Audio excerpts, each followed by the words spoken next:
अब देखिए कि यहाँ ध्यान देने वाली बात यह है कि लग्न में गजकेसरी योग है, एक्सोल्टेड है ये, है ना। चंद्रमा अपनी राशि का है और बृहस्पति एक्सोल्टेड है, और इसकी दृष्टि भी पड़ रही है। हम कहते हैं ना, बृहस्पति की दृष्टि बचाती है, सब ठीक कर देती है।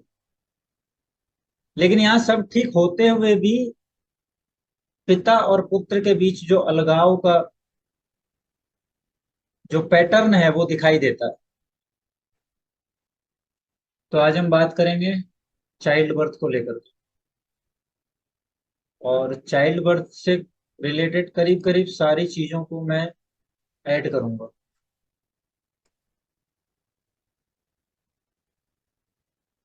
2 दिन का ये वेबिनार रहेगा, और मैं कोशिश करूंगा कि बेहतरीन ढंग से आपको सारी चीजें डिलीवर करवा सकूं। लेकिन इसमें आपकी तरफ से भी कुछ एफर्ट्स मुझे चाहिएंगे, और वो एफर्ट्स हैं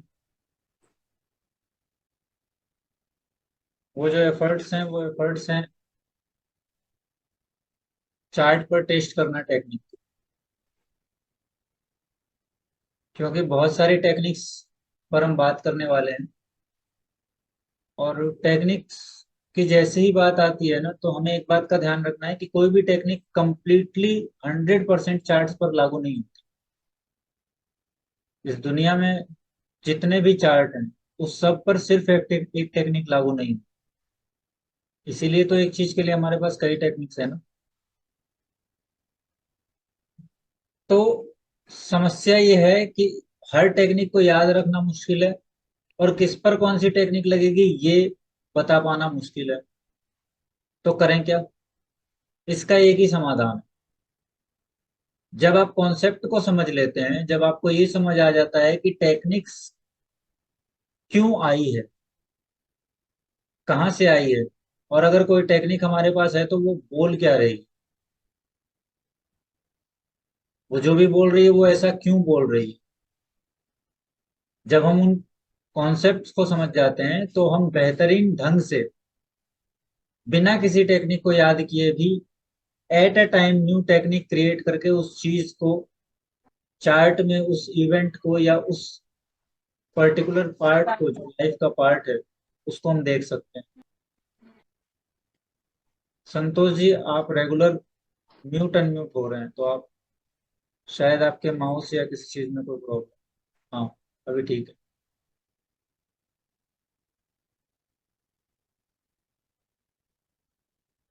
प्रोजेनी की बात है।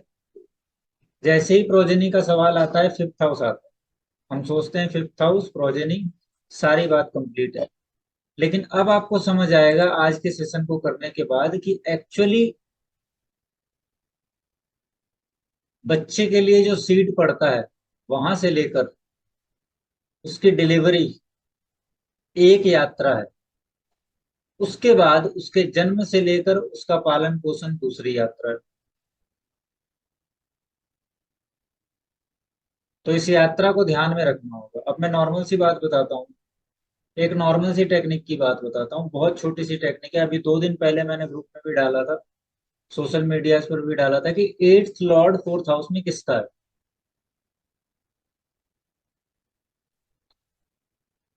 एट्थ फोर्थ हाउस में आने का मतलब बहुत गंभीर होता है। लेकिन हमें, जब भी इन चीजों को हम बोलते हैं, एक व्यक्ति उसी समय मेरे पास मैसेज करते हैं, वो सोशल मीडिया पे, वो कहते हैं एट्थ हाउस का बच्चों से क्या संबंध है। मैंने बोला हर हाउस का बच्चों से संबंध।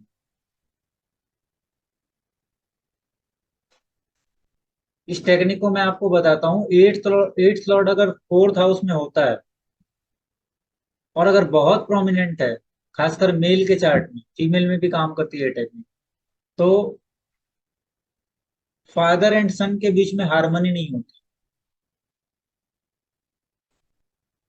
अब सोचिए, ये बात सोचने पर भी ध्यान में नहीं आ सकती कि एट्थ लॉर्ड फोर्थ हाउस में,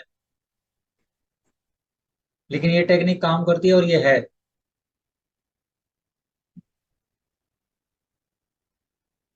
मैं आपको एक छोटा सा उदाहरण देता हूँ। हार्मनी नहीं होती है, या फिर बच्चों को पिता से दूर रहना पड़ता है। और ये फीमेल में होगा तो भी काम करेगा।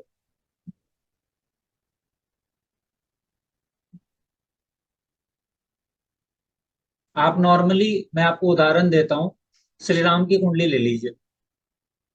कर्क लग्न की कुंडली है, एट्थ का लॉर्ड सैटर्न फोर्थ हाउस में एग्जॉल्टेड बैठा है, बहुत स्ट्रांग है ना।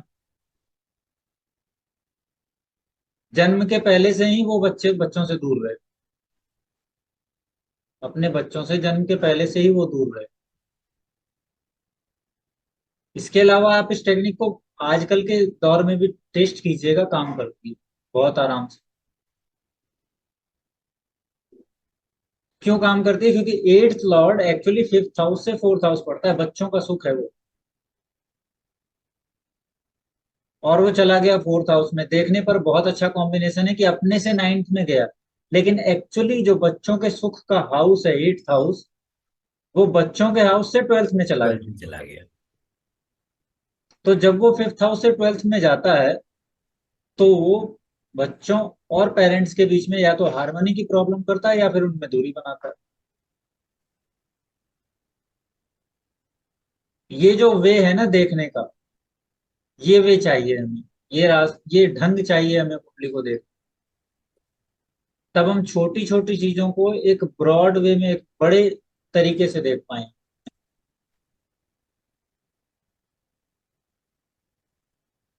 और इसी प्रकार की कई टेक्निक्स मैं आज आपसे साझा करूंगा। आज और कल का जो ये वेबिनार है, इसमें हम बातें करेंगे इन्हीं सब चीजों, चाइल्ड के जन्म से लेकर डिलीवरी तक, और उसके पहले कॉन्सेप्शन का समय, कॉन्सेप्शन में आने वाली दिक्कतें, कॉन्सेप्शन के लिए जो क्षमताएं होनी चाहिए मेल एंड फीमेल दोनों में, उस पर भी बातें करूंगा। तो कंप्लीटली मैं कोशिश करूंगा कि इस वेबिनार को करने वाले व्यक्ति के लिए चाइल्ड बर्थ को लेकर सारी मिस्ट्री सॉल्व हो जाए। अच्छा, अब इसमें आपके तरफ से एक एफर्ट मुझे चाहिएगा कि आज इस सेशन के खत्म होने के बाद आप कम से कम 5 से 10 कुंडलियां ले लें। और ये लेना बहुत आसान है, क्योंकि पेरेंट्स हर कोई है, आपके आसपास कई पेरेंट्स आपको मिले। विशुप्रिया जी, आपके कैमरे पर कुछ प्रॉब्लम है शायद।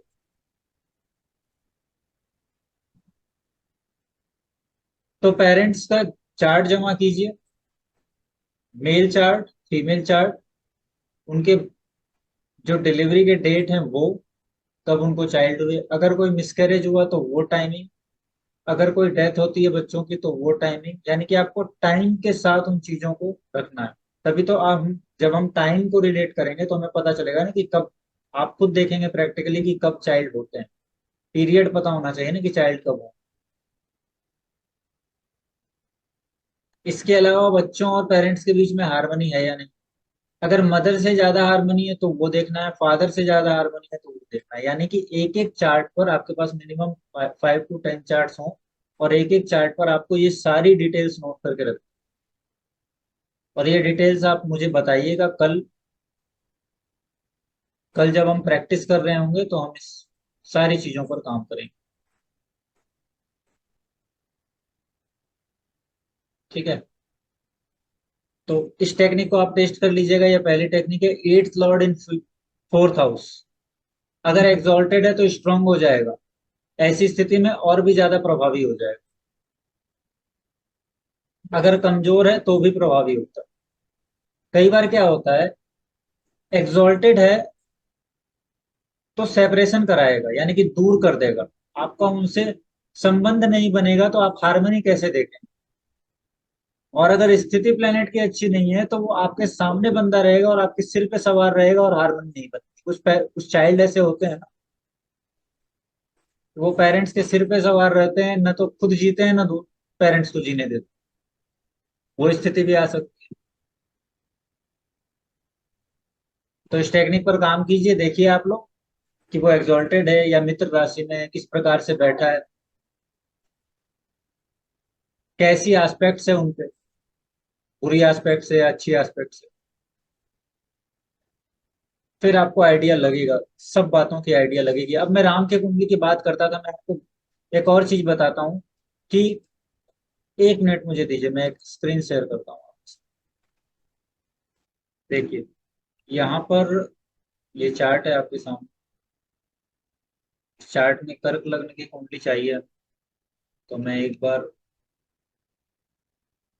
देखिए बाकी सारी चीजें हम, चलिए मैं एक और यहाँ पर 8 नंबर का साइन बना देता हूँ। अब अगर हम ध्यान दें तो हमें याद है कि लग्न में जुपिटर और मून था, बृहस्पति और चंद्रमा, है ना। सबको ध्यान में ये बात। सैटर्न, यहाँ पर सारे प्लैनेट्स नहीं बनाएंगे हम, बस ये दो। तो मैंने आपको ये बताया कि एट्थ लॉर्ड अगर फोर्थ में जा रहा है तो ऐसी स्थितियां बन रही है।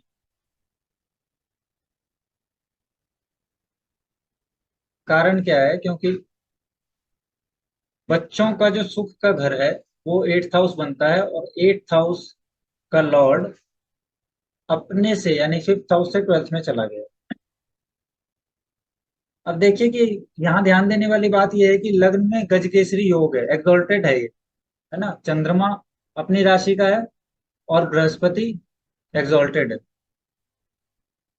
और इसकी दृष्टि भी पड़ रही है। हम कहते हैं ना, बृहस्पति की दृष्टि बचाती है, सब ठीक कर देती है। लेकिन यहाँ सब ठीक होते हुए भी पिता और पुत्र के बीच जो अलगाव का जो पैटर्न है वो दिखाई देता है। बृहस्पति यहाँ संभालने में थोड़े असक्षम से प्रतीत होते हैं। ऐसा नहीं लगता कि बृहस्पति संभाल रहे हैं।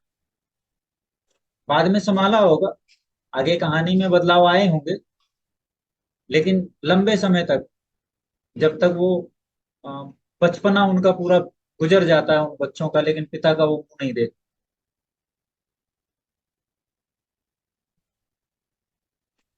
तो ये छोटी सी टेक्निक है और काम अच्छे तरीके से कर रही है। इसी प्रकार से आपको टेक्निक्स को टेस्ट करना है और देखना है। इससे आपके बाकी की चीजों का जो एक परसेप्शन है वो भी दूर होगा। जैसे कि हम नॉर्मली बोलते हैं ना, लग्न में बृहस्पति, चलो बहुत अच्छा है। अच्छा तो है, लेकिन कहाँ अच्छा है और कहाँ अच्छा नहीं है वो देखना पड़ेगा। और जब हम बात करते हैं अच्छे और बुरे की, तो बहुत सारी चीजें हैं ना, हमारे हमको एंड रिजल्ट भी लेना है। तो इसी प्रकार से आज के सेशन से हम शुरुआत करते हैं। और चाइल्ड बर्थ को लेकर के जब मैं बात करता हूं तो मैं बता रहा हूं आपको कि लग्न हमेशा बहुत जरूरी है। व्यक्ति का लग्न अगर स्ट्रांग नहीं है, व्यक्ति के लग्न यानी कि व्यक्ति में क्षमता नहीं है, तो वो कुछ क्रिएट नहीं कर सकता। दो तीन बातें समझनी है बस। पहली तो बात यह कि व्यक्ति में क्रिएशन की क्षमता होनी चाहिए। दूसरी बात यह कि वो जो क्रिएट कर रहा है वो क्या है वो देखना है, क्योंकि वो जैसा खुद होता है वैसा ही क्रिएट करता है। तो व्यक्ति के भी हमें व्यवहार को देखना है। इसके अलावा जो चाइल्ड होगा, पांचवा घर, वही घर पूर्व पुण्य का भी है। तो पूर्व पुण्यों का व्यक्ति के आने वाली संतान से बहुत गहरा संबंध है। जो आने वाले चाइल्ड्स हैं उनसे बहुत गहरा संबंध है, ये ध्यान रखना है। और जब हम बात करते हैं फिफ्थ हाउस की, तो हम भावात भावों के अनुसार फिफ्थ हाउस से फिफ्थ हाउस यानी कि नाइन्थ हाउस, नवा भाव नहीं छोड़ सकते। और नवा भाव हमारे भाग्य का भाव है। अगर आप रिलेट करेंगे तो पता चलेगा कि पुण्य और भाग्य ये दोनों मिले हुए। आपके पूर्व पुण्य की स्थिति आपके भाग्य को क्रिएट करती है या उसको डिस्ट्रॉय करती है। जब मैं बात करता हूं पूर्व पुण्य की, तो इसका मतलब सिर्फ पुण्य नहीं, इसका मतलब उसी में पाप भी समाया हुआ है। यानी कि पूर्व से आप जो लेकर आए थे वही आप आगे क्रिएट करते हैं। तो आपकी क्रिएशन का घर फिफ्थ हाउस, आप जो लाए थे उसका घर फिफ्थ हाउस, और आप जो क्रिएट करने के बाद उसे आगे बढ़ाएंगे उसका घर भी फिफ्थ हाउस। और इन तीनों की एनर्जी नाइन्थ हाउस में भी मैनिफेस्ट होती है। क्योंकि ये त्रिकोण जो फर्स्ट हाउस, फिफ्थ हाउस और नाइन्थ हाउस का है, ये तीनों आपस में गूंथे हुए हैं, आपस में मिले हुए हैं। इन तीनों का असर एक दूसरे पर होता है।